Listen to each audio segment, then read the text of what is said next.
Hello and welcome back to the Shed That Shit podcast, everybody. I am your co-host, Alyx Coble-Frakes, the CEO and founder of the Agenda Period, alongside Aljolynn, the CMO of Ladybox. And today we are joined by Angie Marie, also known as the Hormone Hacker. I am so excited for you to be joining us today. She really helps support folks with their cycles, and we're going to dive deep into that today. It's a topic near and dear to my heart with the Agenda Period, so I cannot wait for this. Before we jump in, we like to start off with a cycle check-in here on our podcast. So just checking in with what phase you're in, how you're feeling today, and whatever is coming up for you. So Angie, would you like to jump in first? I would love to, and thank you for having me. Today is my cycle day 7, which is a great time of the cycle for me. I love my inner spring. I love all the kind of planning and extroversion that comes with it. So I'm feeling really much, it's a great parallel to the springtime weather that we're having outside. It's late March right now, and that's kind of an exact parallel with what's going on in my body seasons and my cycle season. So yeah, feeling really good and ready to kind of get down to business and talk to a lot of people. So this is the perfect day for this. Aljolynn, what about you? How are you checking in with your cycle today? If you are a longtime listener, you know that I have the Mirena implanted. So I really don't know how my cycle flows. I just kind of listen to my body and go with that. So based off of how I checked in last week, I had some kind of withdrawal last week. So I'm guessing I would be in my spring at this point. How I'm feeling is it's hard for me to fall asleep right now, and I still have energy. So I can still focus. So I'm guessing spring, maybe, who knows? Yay, IUDs. I know, boo to IUDs. But what I do love is that I am on cycle day 9. So we are all in the follicular phase energy. Yay! So if you can feel the buzzing and zapping when you're listening to this recording, that's why we are checking in full of it today. So you're welcome. Awesome. So let's dive into it. Angie, I think where I'd love to start is I would love like the snapshot version of how you came to do cycle work. I was reading through your website and there's some intensity there. So I think just like giving people kind of that synopsis of how did you come to this place of doing this work? If you had told me, 20 years ago that I would be talking about periods to the public and teaching people about their reproductive system, I would have never believed you. I was definitely very unaware of the processes in my body. My friends had code names for things like periods. We had definitely carried a lot of shame around it. I got my period for the very first time on my 14th birthday, and I couldn't even bring myself to tell anyone the whole day, and it took many years to really feel like it was a topic I could even really dive in with close friends about. We'd still be using those code words. So yeah, I definitely did not grow up in this space. I didn't grow up feeling comfortable talking about fertility, menstrual health in any way. I was also on an IUD. Speaking of IUDs, I had a Paragard copper IUD put in my college years. And, for a while I was singing the benefits to anyone, just mostly because I was relieved to have found an option that didn't introduce synthetic hormones into my body. That never really felt good to me. So yeah, I chose one of the only long-term non-hormonal options, which was that IUD. And I definitely had the, crazy cramps and a lot heavier flow than I used to. It was sort of those like lie on the ground, kind of writhing in pain a little bit cramps, but I was like, oh, well, they tell you that this is the price you pay for your birth control. So you just gotta roll with it. You don't have to settle, by the way, but that's what I thought. So a few years of having the IUD in, I was just sort of accepting of the risks or side effects it came with. However, I also was still operating under the belief that painful periods are normal and that random spotting is probably just fine. It's not. So when I started having really intense stabbing pelvic pain one week and I was having spotting at a weird time, I shrugged it off and thought, well, in health class, they said this is probably normal, so don't worry about it. Fast forward a few days later, and it got to the point where I could barely function. Like the pain was just taking full control of my attention. I actually went to an urgent care on a Sunday, and I had a male doctor who took my urine to test for a UTI, but even though he had my urine, he didn't test for pregnancy, which blows my mind now in retrospect. Since I had this, really high efficacy rate IUD, it's supposed to be high in the 99% effective. So I guess that makes sense why a doctor wouldn't necessarily test for pregnancy, but that's another side note. Always just test at a doctor just in case. So anyway, he sent me home with some pills for like urethra inflammation, which definitely isn't what I had. And then a few hours later, I ended up in the ER and found out that I had had an ectopic pregnancy in my right fallopian tube. An ectopic pregnancy is a pregnancy that occurs outside of the uterus, where a healthy pregnancy would occur. So a fertilized egg had implanted in my right tube. And this is a very life-threatening circumstance. The fact that I had kind of let it go for days was really dangerous. So I was having internal bleeding due to a ruptured tube, and they had to put me into surgery pretty much right away after they got some morphine in me and I started feeling a little loopy and better.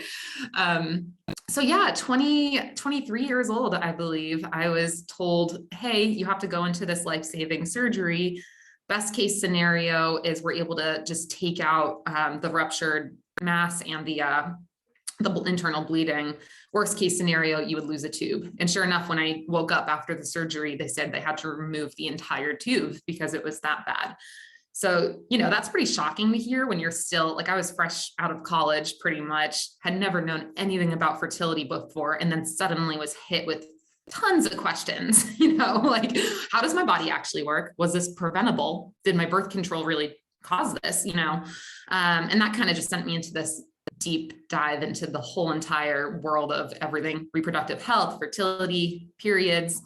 That was my way of healing and dealing with the anxiety that I had after healing physically from my surgery, because, I was hit with so many questions like, would this happen again? Is my fertility affected? So my coping strategy was learn as much as I possibly can. And long story short, I started taking courses, went through a birth and fertility doula program, started studying fertility awareness for birth control, which I then started to use. I had a brief stint with a Kyleena. It's like a smaller dose of the Mirena IUD, and it gave me really bad mood swings and anxiety, which I had never experienced before. So 3 months of that, and I was like, nope, never trying that again. So fertility awareness for birth control, specifically the symptothermal method, really saved my relationship with my body, and to introduce me to concepts like cycle syncing, looking at the way that I eat and move and work and be creative throughout my cycle, and making the decisions on the way that I go about my day based on where my cycle is. So ever since that horrific experience, I've been able to heal. And now I use that passion to try and teach other people about their birth control options. I teach people the symptothermal method for birth control, and I like to talk a lot about cycle syncing as well. So that's kind of my whole background in this. And now I just can't stop talking about periods. So lucky to have people like you. I DM'd Aljolynn when you were talking. I was like, it feels like I'm listening to myself talk, like so much of like, I never thought I would be building a period company, and then fell down this rabbit hole. And now it's just like a passion / obsession. Right. And how could it not be? I mean, half the entire world is going to experience periods. And the reason that we're all here on Earth is because of the menstrual cycle. So of course, like, once you, dip a toe into this taboo world, it's like, how can we ignore this anymore? It's such an important topic.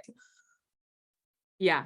Even that, I feel like I've said that exact quote. So this is like so awesome. It is so awesome to like, because most of the world is still not like this. And so we get to like hang out in our cozy chamber and then go out to fight period demons out. And the demons are not our fault, right? So we just like get to refill here. So it was really cool. Thank you for sharing all of that. Angie, I think it's interesting that you used the phrase "the price we pay" when talking about, like period pain and birth control and all that stuff. And it's just it's such a typical response still in 2022, even after an article came out saying that a doctor, or I think, I don't know if it was just one physician or many physicians, stated that period cramps are equivalent to a heart attack, like how it feels to have a heart attack.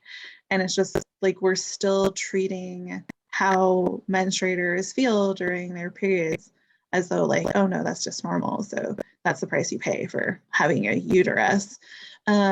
So could you talk a little bit more about like the feelings that you had when the doctor essentially said, oh, it's probably just like this urinary tract and whatever.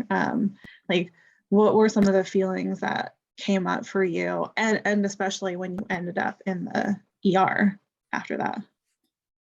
Yeah, I think a lot of my emotional processing happened in the months afterward because, you know, when something like that happens, it's a lot of shock, and then they give you morphine and you're like, what is even happening? So I think, you know, when I got misdiagnosed at that first urgent care, I was still, I guess I would say naive back then. And I thought, whatever doctor says goes, that must be the answer. They're a doctor. And that's not, honestly, not always true, because nobody knows your body as you do. Like, you are the number one expert in your body. Even if you are in a room with a bunch of doctors, you're the one that's feeling it. You're the one that's living inside it.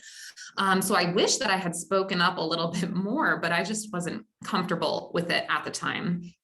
I know in my doula studies, there's an acronym that we use called BRAIN that we can use when we're talking to doctors. So say you're talking to a doctor and they offer you a certain type of birth control, you can think BRAIN. B, what are the benefits of this birth control? R, what are the risks? A, what are the alternatives?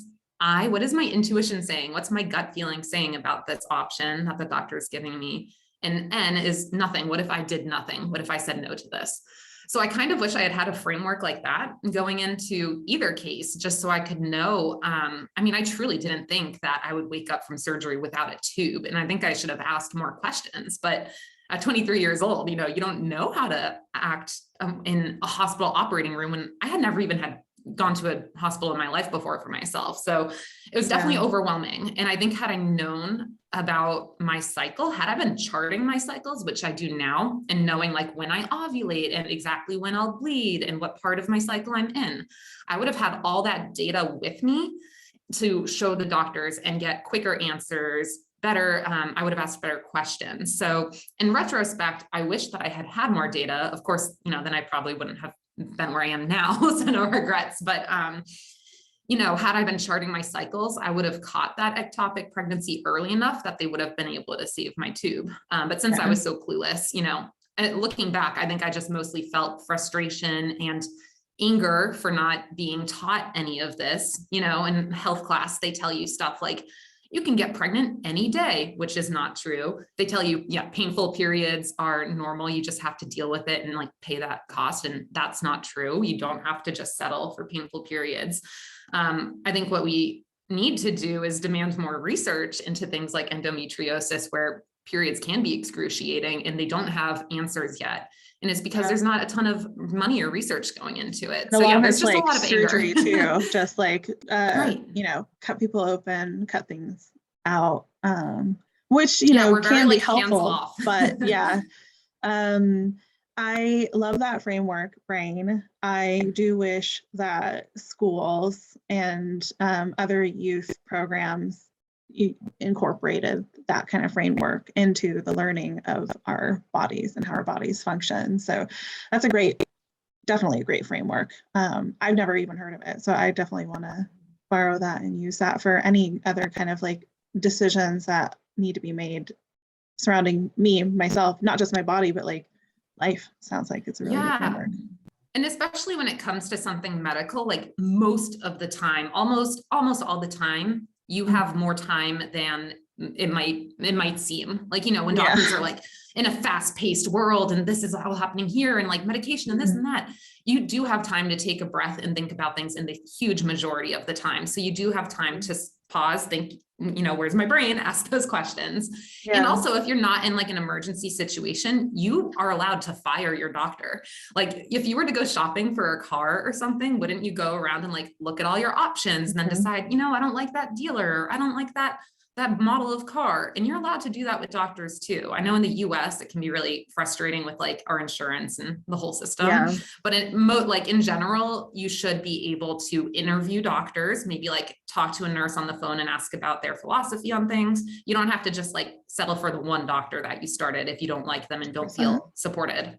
Yeah, 100%. I ended up doing that with my pregnancy. I didn't like the first doctor that essentially I was assigned to because he was rude. And I was like, I told him to the face, like, I don't like your bedside manner. I want a different doctor. And I got a different doctor. Good for you. I know so many people are scared of, and so I hope like anyone listening right now, like I know it's scary to go like, speak up when you're staring at someone in a white coat. It's a power thing, right? And like we're taught the doctor's always right, but the doctor's not always right. Take it from me. He wasn't right with me. So I think, always just kind of taking that beat to remind yourself, you know your body better than anyone. You're allowed to ask as many questions of as many people as you need to feel comfortable. Yeah. I had an experience after the delivery of my twins where like I was saying no really clearly, and the nurse was so confused that I would say no that she kept pushing back against it. And luckily I'm a huge pain in the ass. So I was just like, no, I'm not doing that. So you can find out what other treatment methods are available. But I think this is really an interesting topic. So what would you all recommend to someone who may not be as well versed in standing their ground? Because she's told me no 3 times before. I'm like, I'm not doing that. So go find out what other options you would like. Cause she was trying to put an IV in and I'd already had 2 IVs blown out. I'm like, I'm not putting another IV in my body. So if you would like me to take an oral antibiotic, I'll do that. But I am not, you do not have permission to stick me with another needle. And she was like, okay. And then she came back, was like, luckily your doctor is really great. I was like, this had nothing to fucking do with what my doctor said. I told you this was not a viable treatment option. So what would you like my next steps to be? So like that many layers of having to stand up for yourself is really hard for a lot of people. And it was actually my first time ever doing it because I had always just, even with my pain in the ass personality, gone along with what doctors had said. So what would you recommend for someone who may not feel like it's that easy for them to stand up, even if they're having those gut feelings? Yeah. I mean, I think kind of just to reiterate what you said, you don't ever have to do anything. Like even if you don't have to get weighed when you go in for your checkup. You can say, oh no, I decline. I don't want to step on the scale. I just don't do it because I believe in health at every size, that, if you've heard of them. And I just don't think that my weight is a determinant of my overall health. So, sometimes you'll get a weird look or like, oh, okay, well, we're going to do it next time. And it's like, no. So you can always refuse things. Sometimes you might want something that a doctor is, I wanted to get my blood work done because I hadn't had it done in like a decade. And she was like, oh, well, you don't have symptoms, so we don't have to. And I'm like, no, I want my blood work done. So I think going into your appointment, knowing what you do and don't want is really helpful. And I think writing down your questions before you're in the chair or at the hospital, the doctor's bed or whatever, writing things down, writing your thoughts down is going to keep you grounded in that moment. So when you start to get a little bit fight or flighty with the doctor anxiety, you can look down at your notes and remember why you're there and what questions you want to ask. You might want to bring a friend. They actually have medical doulas, and I've never seen one or been one, but they do have, or not, I don't know if medical doula is a term I should use, but they have like doulas that will come for appointments that aren't necessarily about like birth or pregnancy, or like a medical, do you know the word? There's like definitely a job for this. An advocate. Similar to an advocate. A patient advocate type. Yeah. So, if you do have like severe anxiety, you might look into that.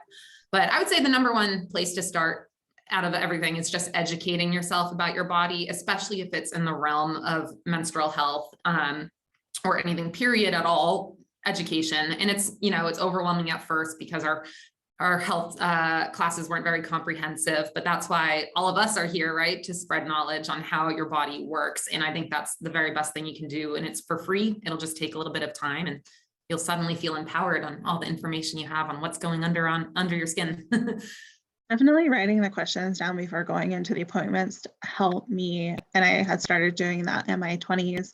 And I felt comfortable with the first doctor that I did that with. But I remember like in my 30s, I got a new doctor because I moved and I did that with her. And she was just like, yes, and yeah, okay. And she's like, are there any more questions? I'm like, I have a whole page of questions that I would like to ask you, so just fill the fuck out, okay? And just so like, don't, even if your doctor gives you that kind like an attitude, keep asking those questions. You have every right to be asking questions that are, you know, about you and your health. And then again, fire them and find another doctor that will be more receptive to Right. Yeah, those I questions. actually started seeing a naturopath in town who it's still a type of medical doctor, but I knew that they were more holistic and will spend, I think the appointments are 75 minutes instead of like the 15 that you get with a medical doctor. And I was blown away the last time my last appointment, I was getting my, you know, they put the speculum in there to check out my cervix and everything. And she was like, oh yeah, like beautiful cervix, which that always, you know, flatters me. And then she says, I'm sure you know that it's retroflexed. And I was like, excuse me? And she was like, oh yeah, like haven't, you know, all the OBs who have looked at your cervix before mentioned this. And I was like, no, nobody told me that my cervix is tilted in a way that is, you know, this has in a quarter of people with uteruses, they have this. So it's not exactly rare, but it can make it so that like certain menstrual cups might be more leaky on you or, you know, it's just something to know. And the fact that I've lived with the cervix and uterus my entire life and nobody told me that I had a tilted uterus, I was just blown away. So yeah, I mean, maybe try a naturopath, look for other, all the providers that you can afford under your insurance. It's worth seeing what's available. I feel like there's been a good theme about what you've been talking about, but let's just make it very clear for listeners. What is one message that you would like to share with, you know, fellow menstruators and listeners about to help them feel empowered? I mean, if I had to say 3 words, it would be know your options. There's countless options in most, you know, medical related, even period related issues. And the more you know, the better. That, you know, knowledge is empowerment, right? So even if you just start like, you know, maybe probably all 3 of us have blogs of some sort. So like go to our websites, look at our blogs and just start picking up little bite-sized pieces of info about your body and your options. And then you're going to feel better about making those decisions or asking those questions based on the more you know. Okay, so we're gonna wrap it up with a few rapid fire questions, but it's been so great having you with us, Angie.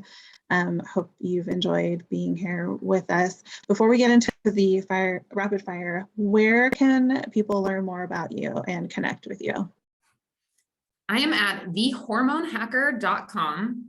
And that's where you can find, it's sort of like my home base. So you can see the courses I offer. So like I said, I teach fertility awareness method. So a symptothermal method for birth control or for health. I teach about cycle syncing. I'm really outdoorsy and I would call myself an athlete. So if you identify with that, you might like some of the options I have up there for active people.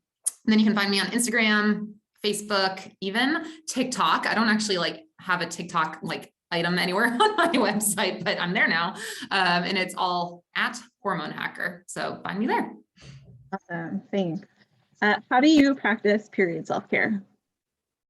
Oh, I practice period self-care every day. I'm going to try and be quick because I know it's rapid fire, but knowing which day of my cycle I'm on, and then using that to know like, oh, that's why I feel that way. That's why I'm craving that food, that exercise. And I try and just let my body lead the way each day.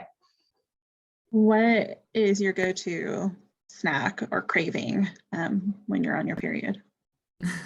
I am for sure a dark chocolate girl. The darker, the better. Dark chocolate. What's the common period related discomfort or pain that you usually have during your cycle, during your period? Oh, I love and hate to say it, but I'm one of those really lucky people that doesn't really get any pain. I think, I guess my hardest part of my cycle are the 2 days before my period, because it's sort of when I just like withdraw from the world and get a little more like, why is that irritating me? So. Would you rather watch something sappy or silly when on your period? Neither. I'm really into dark endings and sad shows. So. Like, I don't know. I love the show Black Mirror. Like, if I'm feeling like introspective or want to relax, I'm watching something weird and sci-fi like that. Ooh, Black Mirror is a good one. Is there like a quote or saying that you carry with you just to help you feel, I don't want to say empowered again, but like centered in you? Yeah, whenever I'm doing something hard, and I love physical challenges, I like ultra marathons and climbing volcanoes and all of that. And whenever it gets hard and I think, you know, can I do this? Like, I can't do this. I always stop and say, you're already doing it. So even if it's something that's not a physical challenge, if you can remind yourself, like, you're already in it, you're doing it right now. That gets me through. Awesome. Well, thank you so much, Angie, for being here with us. I hope everybody that has been listening has, you know, found some helpful tidbits. I mean, my main takeaway from having Angie on the show is you have time and you have options. So I love that. Thank you. To learn more about Angie, yeah, go visit her at thehormonehacker.com. And until next time we meet again, dear listeners, keep it real and messy, just like periods. Thanks, everybody. Bye.